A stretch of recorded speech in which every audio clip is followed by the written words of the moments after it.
Alright guys, sorry I got ahead of you guys. While my camera battery was charging, I got this second board glassed in. It's two layers of 6-inch 1708 lapped at 3 inches, so it's two layers 1708 thick, all the way across, tabbed in with 3 layers of 1708. You can see right there, it comes out about 8 inches from the transom onto the hull. Just got my knee beds in, 2 layers of 1708 on the sides of the tunnels in the 90s, so it's kind of like glass angle iron. But those are my new glass resin beds for my knees to go in. So the knees will bed down with thickened resin. Those two knees, they're pretty much like, 45s, right? So the original shape was weird as hell.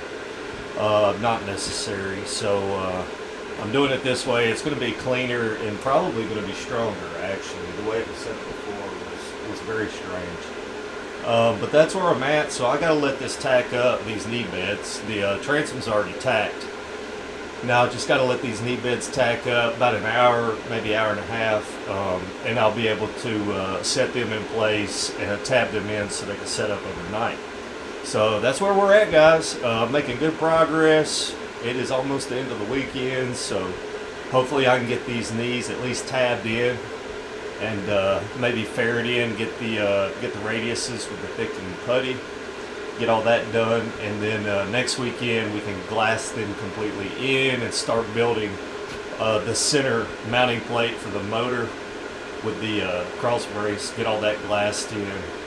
Maybe even get to start on the center stringer. That's another knee we have to build. It'll be a little different than the other two, but that's where we're at. All right, guys. Appreciate you watching.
Alright guys, so this is where we're at. I'll go ahead and try to describe to you what I got going on here. Let me sit down and get comfortable. Alright, so we got 2 layers of transom, 3/4 inch Coosa, bonded in. Just to recap, I've got 2 layers of 1708 between the original hull, the glass of the hull, and the first Coosa board. Was bonded in with thickened epoxy. Just a little thicker up top. It's not really that thick throughout the whole thing. Anyway, so we have that first board. Second board is just bonded to it with thickened epoxy. Then we got 4 layers, actually it's on the wings here, 4 layers of 1708, alternating directions each layer.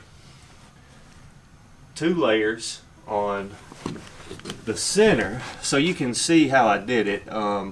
It's actually 6-inch wide strips lapped at the 3-inch halfway mark, so it's 2 layers thick all the way across. Same on the wings, go in the other direction, which makes it 4 layers total thickness. I'm done building up glass on the wings. We're going to install a 3rd Coosa board in the center, so it'll be 3 thick, and then finish tabbing in the knees to it and then to the sides of the wings. Right now they're just tabbed in with 1 layer of chop, 1.5 ounce chop, and 1708 both sides, bonded in with thickened epoxy also before the glass went on both of them. You can see it better there. Before the knees went on, I actually put 2 layers of 1708 in this 90 to act almost like glass angle iron, and to give it a fresh bed of laminating resin and glass to bond to.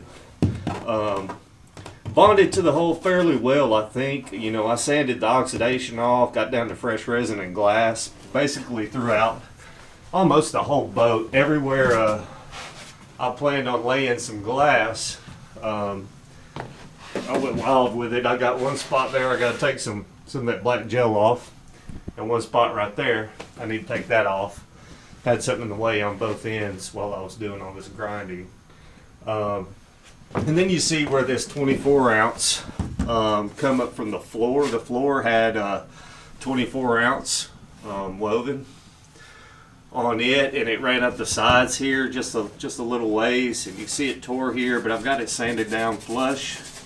That's smooth, so all 1708 strip all the way down and all the way across the top to give my top cap something to bond to. That's just, there's nothing there. I mean, you're looking at red gel coat through the hole. There's no glass there. You're looking at 1 layer of 1708 there.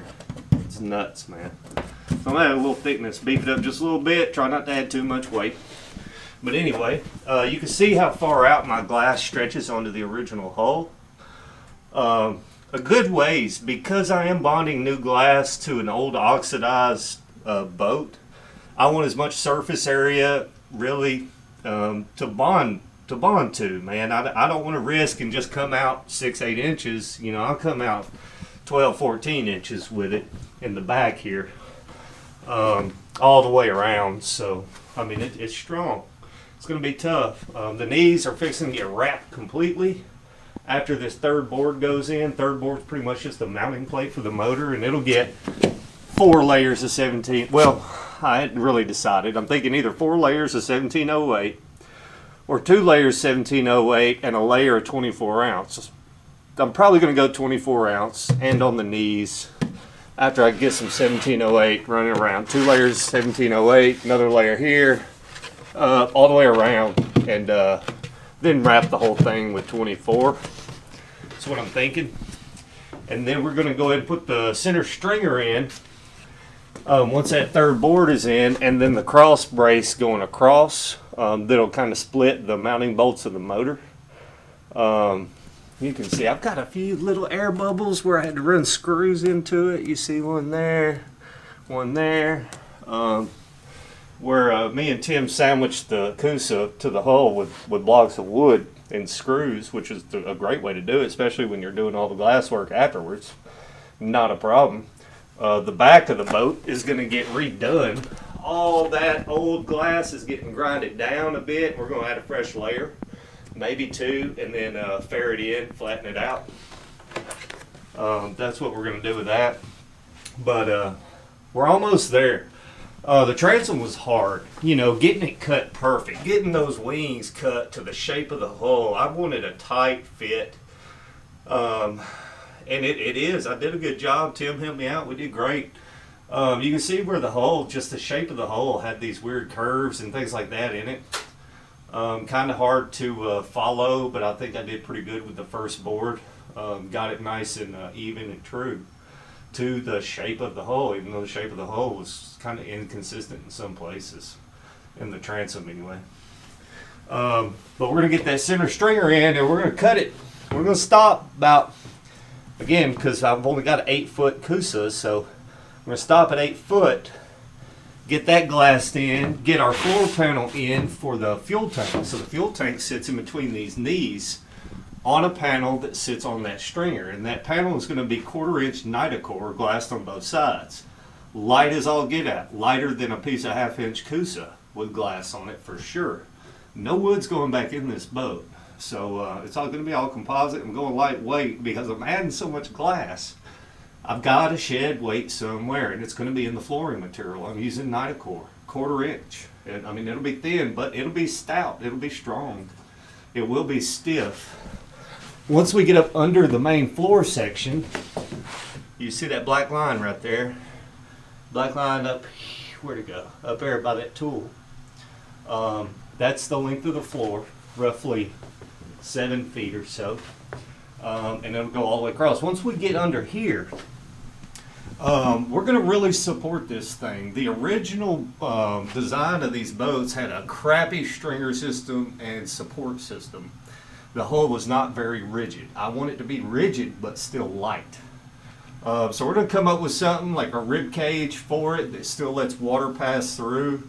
No expanding foam that's going back in this boat. So I don't want waterlogged anything. That's why I got to kind of redesign a little bit, but that's what we're going to do. You can still see part of a wooden string. Well, I don't know if you can see it or not. It's over here. I left that there because that's the exact height that it needs to be. That's what I'm kind of going to level everything to, is that. Then I'll remove it and finish that piece on all the way up to the tip of the boat. All the way up to the nose where the anchor bolt, that tie down goes in the front. That's going to get a crap ton of glass because I do plan on hanging this thing from a scale at some point. Now I got to give it a good strong skeleton to be able to support the boat when it's hanging from a scale. I want to know what it weighs when I'm done, especially if I'm going to try to race it. So I got to know what the boat weighs. That'll be the class I'm in. Yeah, that's where we're at. Everything's looking good. Everything's going smooth. My glass work is clean. I'm not bragging on it, but it is very clean. And from what I understand and what I'm seeing, clean is lean, and lean is light. So that's where I'm at. I appreciate all y'all watching, man. You know, these little time lapses or whatever you want to call them, it's not really time lapse. The camera just records till it gets hot and cuts off.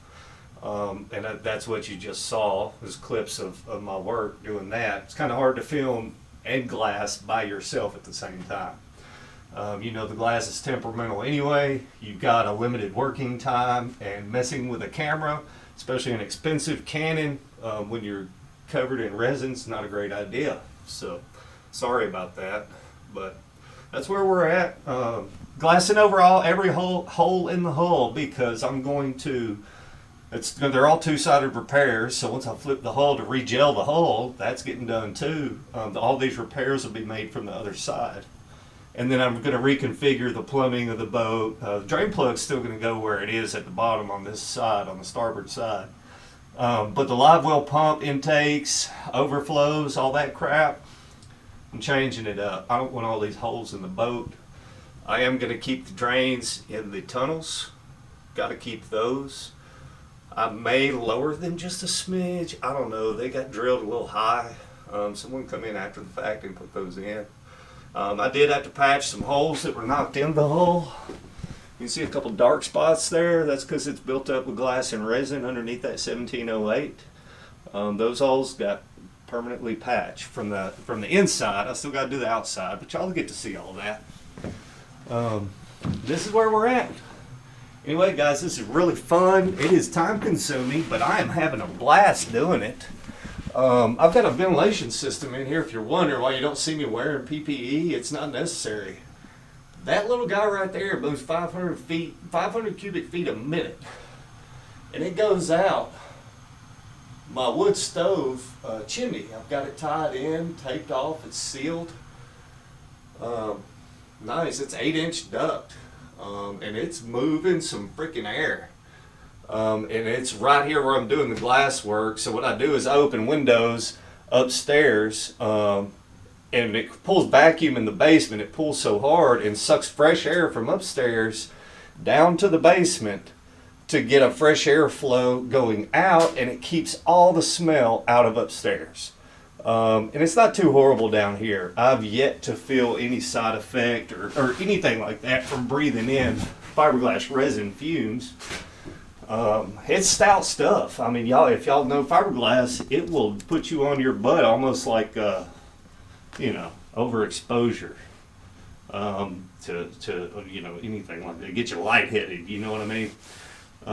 But that's not the case with that guy right there chooching along full throttle. I know y'all can hear it in some of the clips. That's what that sound is. So it's just sucking that air out of here, sucking that fume out. But that's where we're at. So thanks for watching, guys. I appreciate all the support. This is a really fun build. It's going to be really fun when it's done and get it on the water. We'll see how all that goes. But stay tuned, and we'll finish her up together.